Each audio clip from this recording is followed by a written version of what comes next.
The polished leather of the Oxford brogues was the first thing she saw.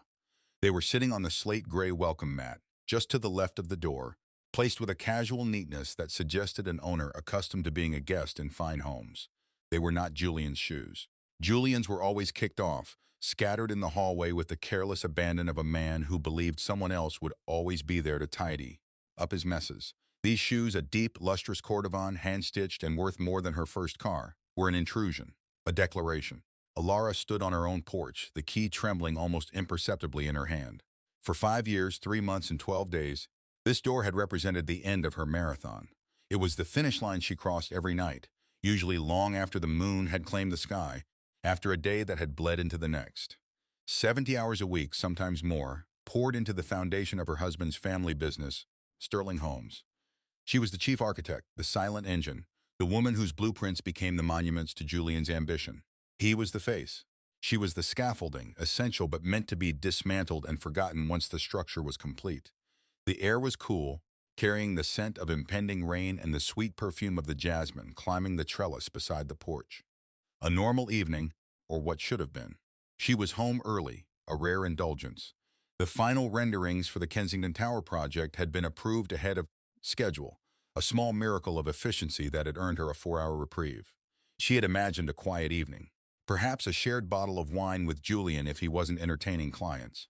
She had pictured sinking into the soft leather of their sofa, the exhaustion in her bones a familiar, almost comforting ache.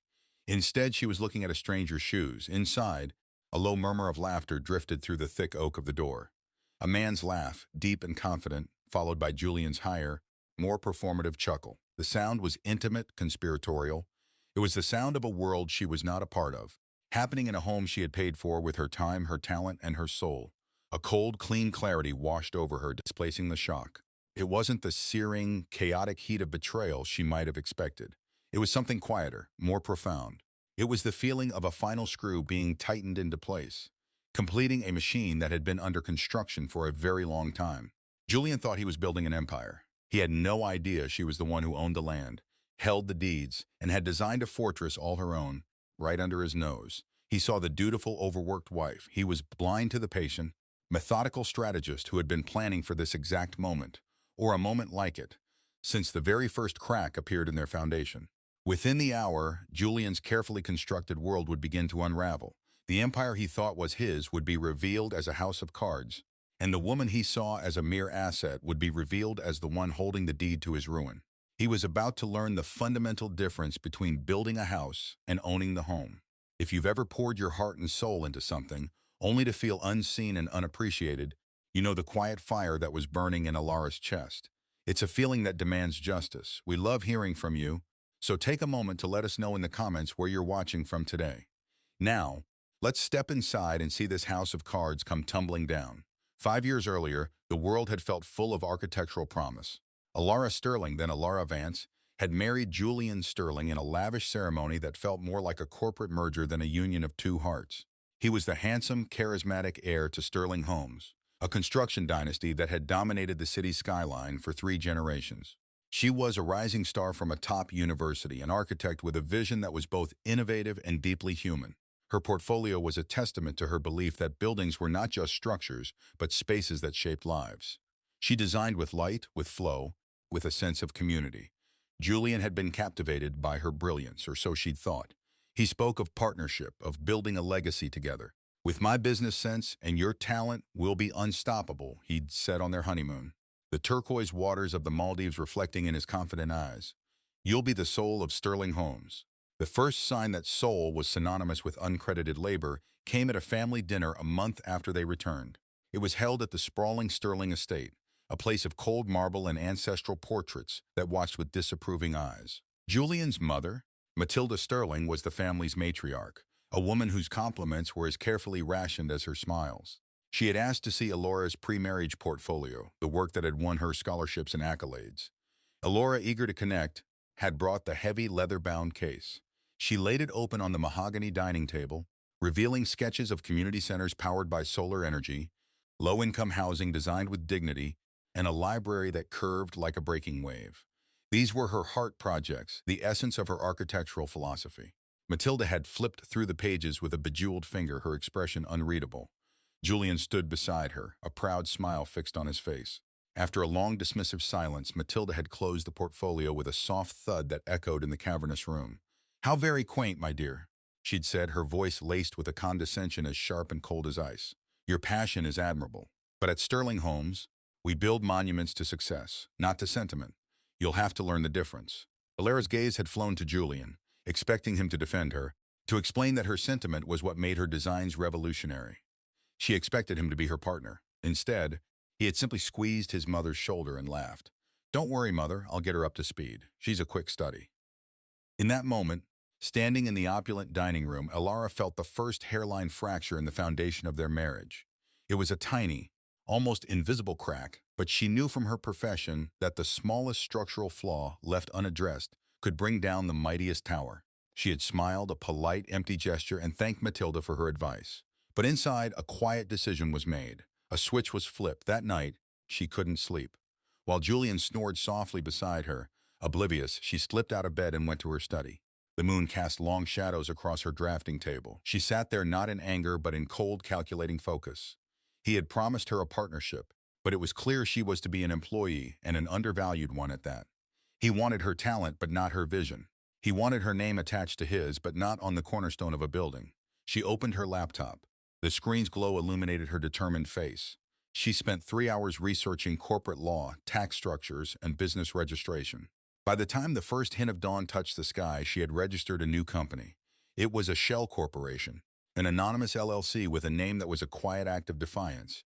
She called it Ethelred Designs. Ethelred, the Old English name meaning noble counsel, was a tribute to her grandfather, a carpenter who had taught her that a person's worth was in the quality of their work, not the volume of their praise. It was a promise to herself. She would be her own noble counsel. She would build her own monument, in silence, in the shadows, until she was ready for the light. The years that followed settled into a grueling, predictable rhythm. Alara became the ghost in the machine of Sterling Homes. Her days were a blur of caffeine, CAD software, and concrete dust. She was the first one in the office, her car a solitary shape in the vast executive parking lot, and the last one to leave, the city lights twinkling like a distant, unattainable galaxy. Her designs were brilliant. She streamlined construction processes, integrated sustainable materials that cut costs and won green certifications, and drafted plans that were both aesthetically stunning and structurally flawless. Sterling Homes flourished. They won contracts for luxury condominiums, corporate headquarters, and exclusive gated communities. At every press conference, at every ribbon-cutting ceremony, Julian stood in the spotlight. He would hold up a blueprint, her blueprint, and speak eloquently about his vision. He'd talk about the long nights he spent wrestling with a difficult design challenge, the flash of insight he had that solved it. Ilara was always present, standing a few feet behind him, a supportive smile carefully fixed on her face. She was the wife of the visionary, a pretty silent accessory. Reporters would ask her what it was like to be married to such a genius, and she would give the practiced, perfect answer: "It's an honor to support him." The humiliation was a constant low-grade fever. It flared during board meetings where her suggestions were routed through Julian, who would present them as his own minutes later.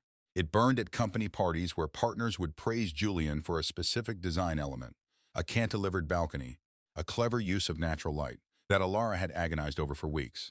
He would simply nod and accept the compliment, never once deflecting the credit to her. "We make a great team," he'd say, a meaningless platitude that erased her completely.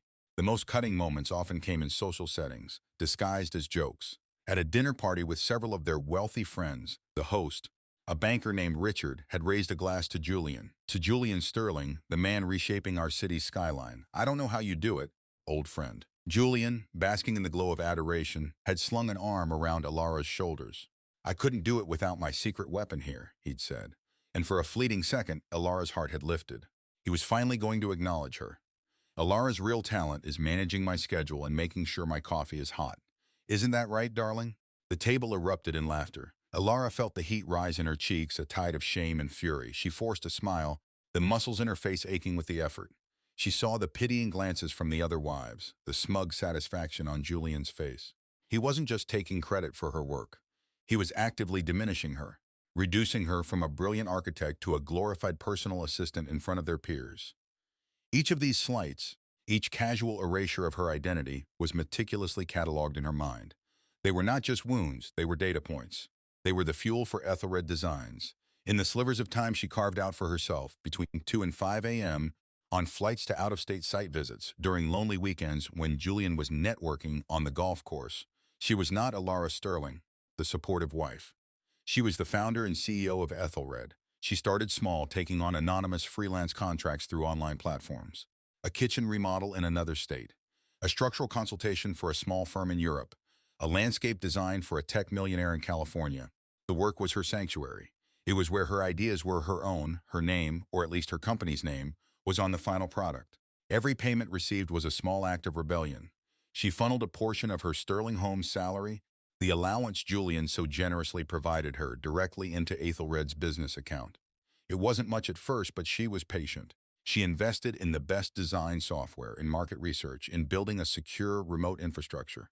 Her constant companion through these years was a simple, unadorned portfolio case made of dark brown leather. It was weathered and softened with age. To Julian, it was just the bag she carried her work in. He never looked inside. He had no idea that it contained two sets of documents. On one side were the blueprints for Sterling Homes.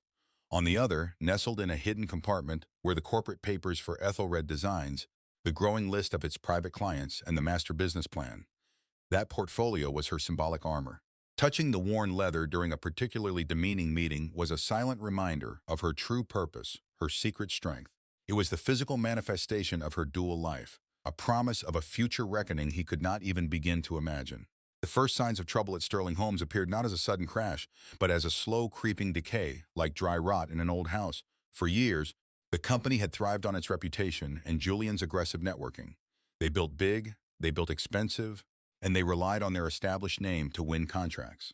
But the market was changing. New firms, leaner and more innovative, were entering the cityscape. They offered smarter, more sustainable designs at competitive prices.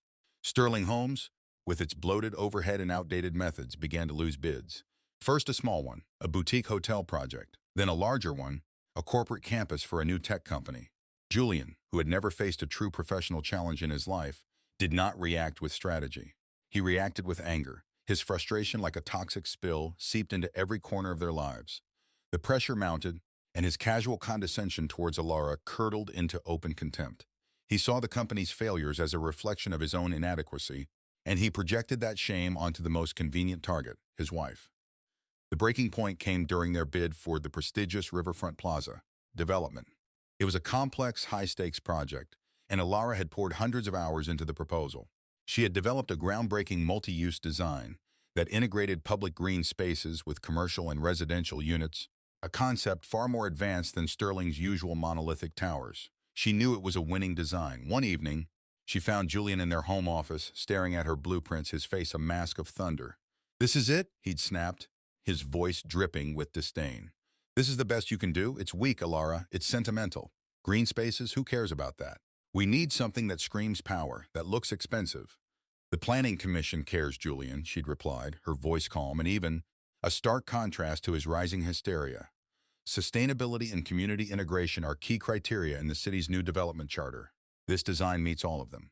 "You and your damn charters," he'd shouted, his control finally shattering. In a fit of pique, he'd swept his arm across the drafting table. The meticulously rendered drawings, the product of a month's sleepless nights, went scattering to the floor. One sheet, the central elevation, was trampled under his expensive shoe, leaving a muddy smear across the facade.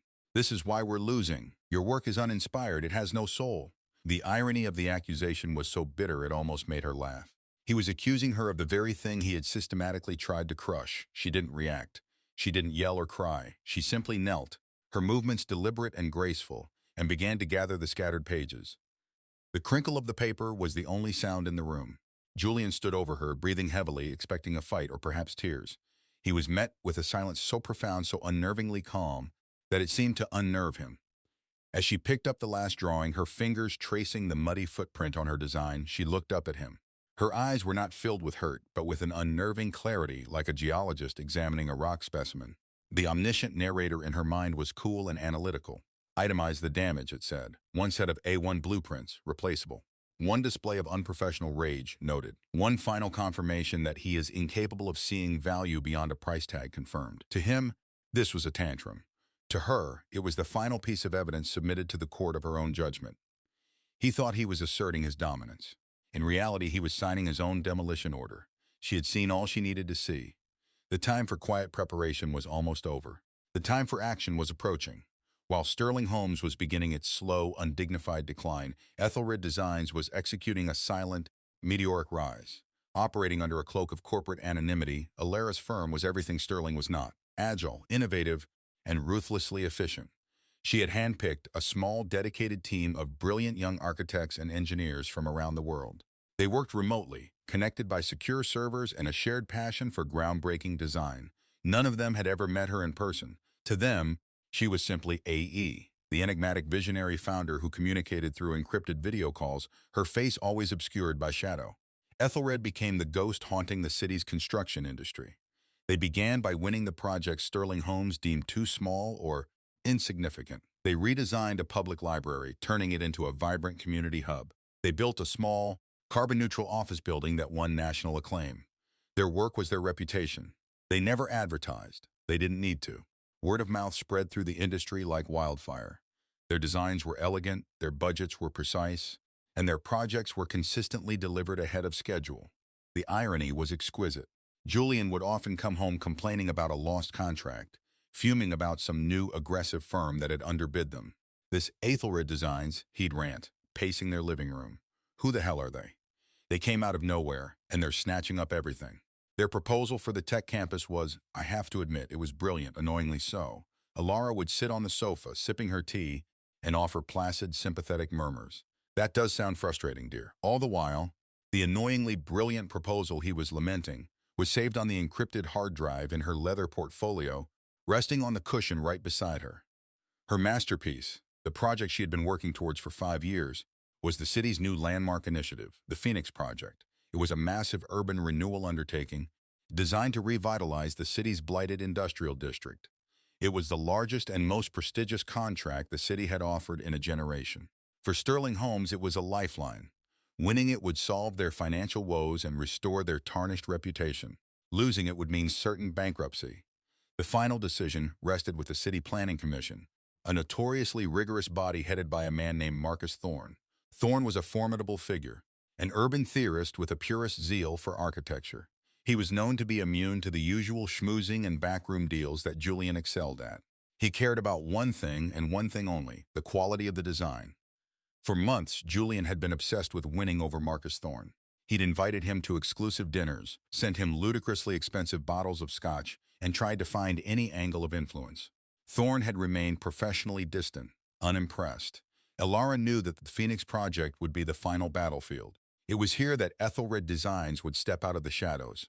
Her proposal for the project was the culmination of everything she believed in.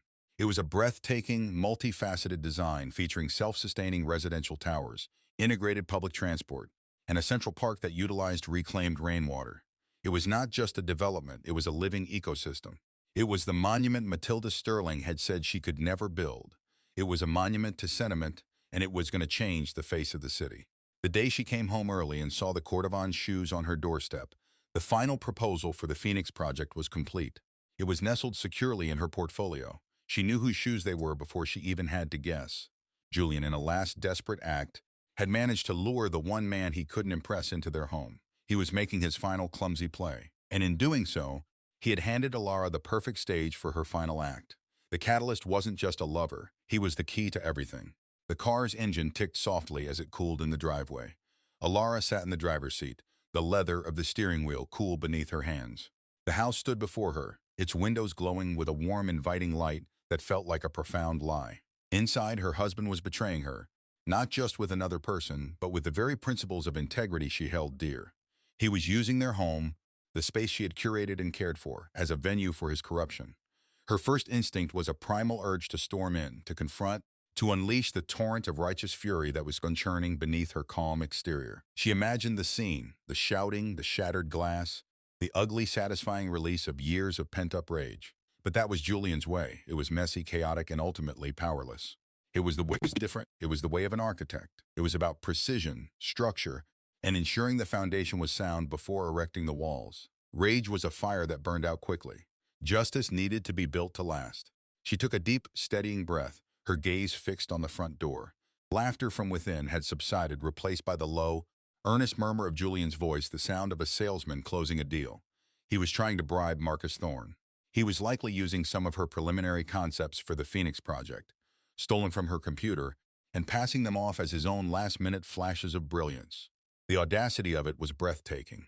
Instead of the key to the house, she reached for her phone. Her fingers were steady as she tapped the screen, her movements economical and precise. She opened a secure messaging app and sent a single pre-arranged text to a contact named Evelyn Reed. The message was simple. The cornerstone is compromised. It's time to build. 20 minutes. A reply came back almost instantly. Demolition crew en route. Acknowledged. Evelyn Reed was the lead counsel for Ethelred Designs. A sharp, formidable woman Alara had hired 2 years ago, Evelyn was one of the few people who knew her true identity. She was not just a lawyer, she was a trusted ally, a co-conspirator in this long, patient game. With the message sent, Alara leaned her head back against the headrest. 20 minutes. She had 20 minutes to let the quiet before the storm settle. She looked at the leather portfolio on the passenger seat. It contained everything.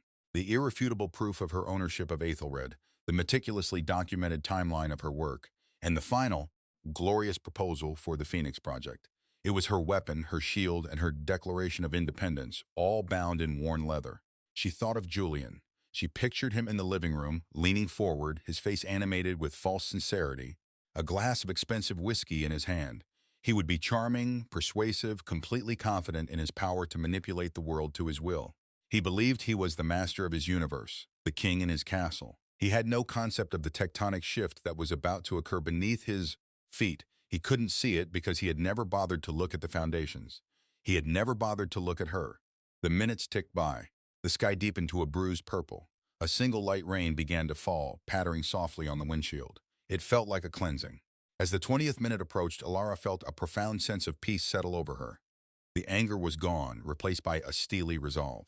She was not a victim seeking revenge. She was a creator, about to tear down a condemned structure to make way for something true and beautiful. She got out of the car, the portfolio held firmly in her hand, and walked towards the front door. The time for silence was over. She turned the key in the lock. The click was unnaturally loud in the evening quiet. The door swung inward on silent, well-oiled hinges. The hallway was dimly lit, and the hushed voices from the living room to her left grew clearer. She slipped off her own shoes and placed them neatly beside the stranger's Oxfords, a small, deliberate act of claiming her space. She walked into the living room. The scene was exactly as she had pictured it. Julian and another man were sitting in the deep leather armchairs by the fireplace. A bottle of 25-year-old single malt sat on the table between them, 2 glasses half empty. The man with Julian was handsome in a severe academic way, with sharp features and intelligent gray eyes. It was Marcus Thorne. He looked uncomfortable, his posture stiff, as if he knew he shouldn't be there. Julian was in his element, leaning forward, gesturing expansively with one hand. And so the central atrium will be a monument to commerce, a true testament to the city's power, he was saying, his voice rich with feigned passion. He broke off as he saw her, his eyes widened in shock, followed by a flicker of pure panic. But years of entitled self-assurance kicked in instantly. He pasted on a wide, welcoming smile. Alara, darling, you're home early. What a wonderful surprise. He stood up, moving to intercept her, to control the narrative before it could even begin. Marcus, this is my brilliant wife, Alara. Darling, this is Marcus Thorne from the City Planning Commission. We were just having a drink and talking shop. Marcus Thorne stood as well, his expression shifting from discomfort to polite curiosity. He extended a hand. A pleasure to meet you, Mrs. Sterling. Your husband speaks very highly of your foundational work. Alara ignored Julian's outstretched arm, which had been intended to guide her away, and walked directly to Marcus, shaking his hand firmly. The pleasure is all mine, Mr. Thorne. I've admired your work for years. Your treatise on neo-brutalist architecture and public space was formative for me. Thorne's eyebrows shot up in genuine surprise. You've read that? Of course, Alara said, her voice a calm, level tone that commanded the room. I wouldn't dream of submitting a proposal to your commission without understanding your core philosophies. Julian's smile tightened. This was not going according to his script. He had expected her to be flustered, perhaps even accusatory. He was prepared for a domestic scene he could dismiss as female hysterics. He was not prepared for this cool professional composure. Well, darling, Marcus and I are in the middle of a rather important business discussion. Perhaps you could. I imagine you are, Alara interrupted, her voice still quiet but now edged with steel. She turned her gaze from Thorne to her husband. Were you discussing the Phoenix Project bid, Julian? As a matter of fact, we were, Julian said, his tone becoming defensive. Just spitballing some new ideas I had. New ideas, Alara repeated, the words hanging in the air. That's fascinating. I hope, Mr. Thorne, that in the interest of professional ethics, my husband has disclosed his glaring conflict of interest to you. Marcus Thorne looked from Alara to Julian, a frown creasing his brow. Conflict of interest? I'm not sure I follow. My husband seems to have forgotten to mention, Alara said, her eyes locked on Julian's, that the lead architect for Sterling Homes, the person who has designed every element of the proposal he is pitching to you as his own, is me, his wife. Inviting you into our private home to lobby you for a public contract is not just unethical, it's grounds for immediate disqualification. The color drained from Julian's face. He opened his mouth to sputter a denial to twist the situation, but at that exact moment, the doorbell rang. The sound was crisp and authoritative, cutting through the thick tension in the room. Julian stared at the door, confused. I'm not expecting anyone. I am, Alara said calmly. She walked to the door and opened it. Standing on the porch was Evelyn Reed, dressed in a sharply tailored gray suit. She was flanked by two associates, both carrying briefcases. Evelyn's expression was neutral, but her eyes were sharp, missing nothing. Good evening. Alara, she said, her voice all business. She stepped inside, her team following her. She nodded politely to Marcus Thorne, and then fixed her gaze on the pale, stunned face of Julian Sterling. Julian Sterling? Evelyn asked, though it wasn't a question. Yes? Who are you? He stammered. My name is Evelyn Reed, she said, offering a business card.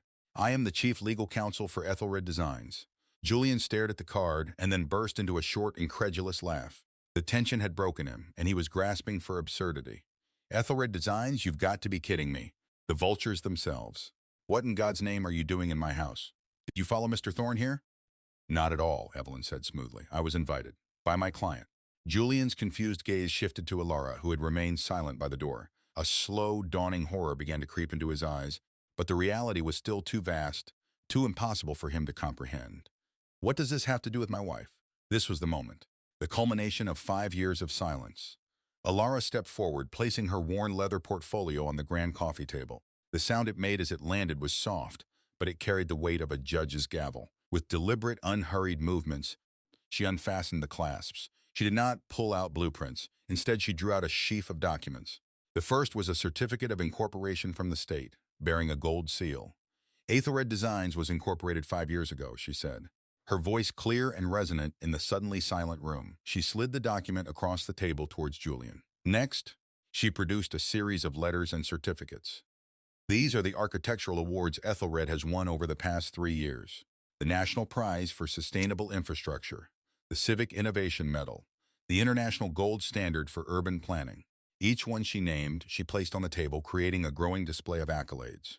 Julian stared at the papers, his mind refusing to process what his eyes were seeing. Marcus Thorne, however, leaned forward, his expression one of rapt, dawning comprehension.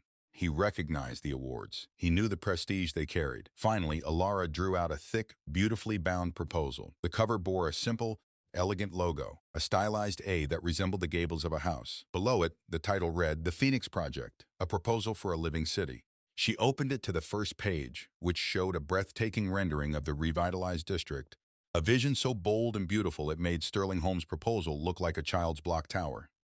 Ethelred Designs isn't just some competitor, Julian, Alara said, her voice dropping to a quiet, devastating finality. It's my company. The silence that followed was absolute. It was the sound of a world shattering. Julian's face was a grotesque mask of disbelief, his mouth agape. He looked from the proposal to the awards to his wife, as if seeing her for the first time. The quiet, dutiful woman he had marginalized for years was suddenly a stranger, a titan of industry hiding in plain sight. And Mr. Thorne, Alara continued, and turning her attention to the stunned city planner, I believe you'll find that the new ideas my husband was spitballing with you bear a remarkable resemblance to the proprietary designs in this proposal, designs he could only have seen by accessing my work computer without my permission. She paused, letting the weight of the accusation settle. Your host, I'm afraid, was not just attempting to bribe you. He was doing so using stolen intellectual property. Evelyn Reed stepped forward, her timing perfect. We have timestamped server logs, Mr. Sterling, she said, her tone icy, documenting multiple unauthorized access events from your devices to Ethelred's secure project files. We can call it corporate espionage, or we can call it theft. The district attorney, I imagine, won't be picky about the terminology. The quiet bomb had landed, and the ensuing detonation was catastrophic. The aftermath was a blur of controlled chaos and pathetic collapse.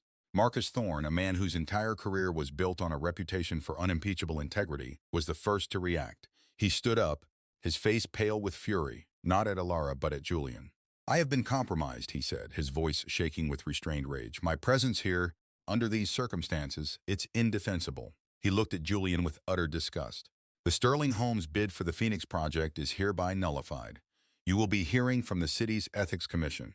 He gave Alara a look of profound, dawning respect.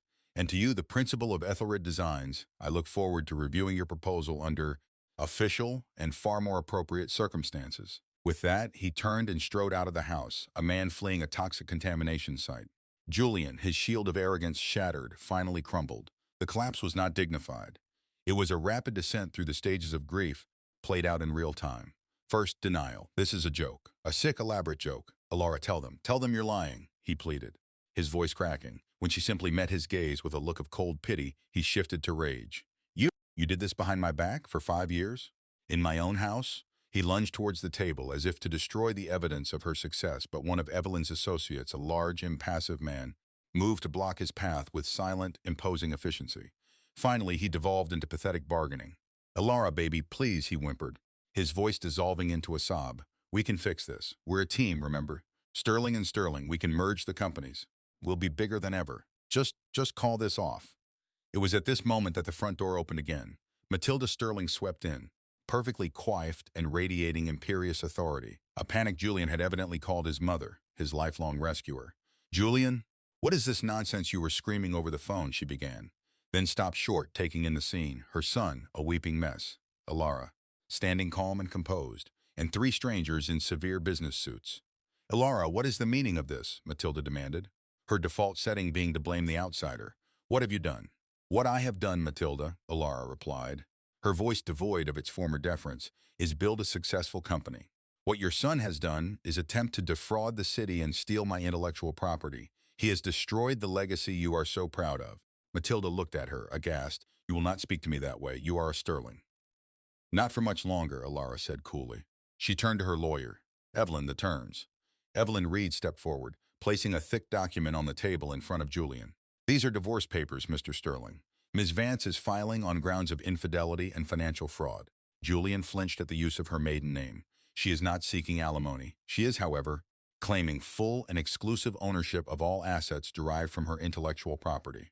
As our forensic accountants have determined that the profits of Sterling Homes for the past 5 years are almost entirely attributable to Ms.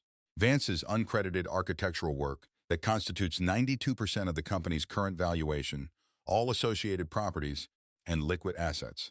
Matilda let out a strangled gasp. "That's preposterous. He is the Sterling. He is the man who put his name on my client's work." Evelyn countered smoothly. "We have every draft, every digital file, every piece of evidence to prove it in court. A very public, very messy court case." She paused. "However, my client is generous. She is willing to forego criminal proceedings for corporate espionage if you and your son sign this dissolution agreement, ceding all claims by 9 a.m. tomorrow morning. It will leave you with your personal effects and your mother's estate. Sterling Homes will be absorbed by Ethelred Designs. You have a choice, a quiet private ruin or a loud public one that ends with a prison sentence." Matilda Sterling, the great matriarch, looked as if she had been struck by lightning. For the first time in her life, she was utterly powerless. She stared at Alara, seeing not the quaint little girl with the sentimental drawings, but the architect of her family's complete and total destruction. She had to choose between her pride, which demanded she fight this absurdity, and her son's last chance at freedom.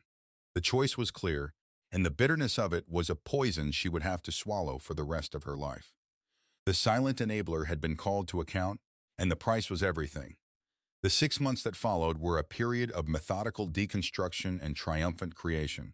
As the legal machinery turned, Sterling Homes was dismantled with surgical precision. The brand, now synonymous with fraud and scandal, vanished from the cityscape. Its assets were absorbed, its few viable projects completed under the Ethelred banner, and its name consigned to the history books as a cautionary tale of arrogance and decay. Julian was a ghost in the city he once thought he owned. The divorce left him with a fraction of his former wealth, but the true cost was his reputation. He was a pariah in the business and social circles that had once revered him. No one would hire him, no one would fund him. The last Alara heard, he was working as a mid-level manager for a building supply company in a different state. a man haunted by the skyline he had once claimed as his own. Matilda had tried to reach out once. A letter arrived, written on her heavy, opulent stationery. It was a rambling, self-pitying missive that spoke of family and forgiveness, painting Julian as a misguided victim of his own ambition and Alara as unnaturally vindictive. It was an appeal, not an apology. Alara read it, recognized it as a final, desperate attempt to reassert control, and threw it into the fireplace without a reply. Redemption required genuine remorse, and the Sterlings were only sorry they had been caught. For Alara, life began anew. She shed the name Sterling like an ill-fitting coat and reclaimed her own. Alara Vance. She stepped out of the shadows and into the light as the celebrated head of Ethelred Designs. The industry was captivated by her story, but more so by her genius. The Phoenix Project, unanimously awarded to her firm, was now rising from the ground, a symphony of steel, glass, and green space. Today, she stood on the observation deck of the half-finished central tower, the wind whipping through her hair. Below her, the construction site was a hive of organized, purposeful activity. Cranes moved like graceful giants, and the sounds of creation, the clang of metal, the roar of machinery, were a kind of music. She wore a hard hat and a simple, practical jacket, but she had never looked more powerful. She held a blueprint in her hand, the paper snapping in the breeze. It was her vision, her work, her name clearly printed in the title block. She had learned the hardest lesson of her life in the gilded cage of the Sterling family, that true worth is not measured by the name you carry or the credit you are given, but by the integrity of the structures you build. Patience and principle, she had discovered, were stronger than any material. They were the bedrock upon which a true legacy could be built. Looking out at the horizon, at the city she was reshaping with her own two hands, she felt a sense of profound peace. She had not sought revenge. She had sought justice. She had not destroyed a man. She had simply exposed a truth that had been there all along. The quiet, underestimated wife was gone. In her place stood the architect, not just of buildings, but of her own life, a life built on a foundation of unshakable strength, ready to reach for the sky. Alara proved that the most powerful empires are not built with noise and arrogance, but with silent, patient dedication to one's own worth. Her success wasn't just in the buildings she designed, but in the life she reclaimed. What do you believe is the most important foundation for a successful life? Share your thoughts with us in the comments section below. If this story resonated with you, please give it a like and subscribe for more tales of strength, justice, and ultimate vindication. Until next time, never let anyone else put their name on your masterpiece.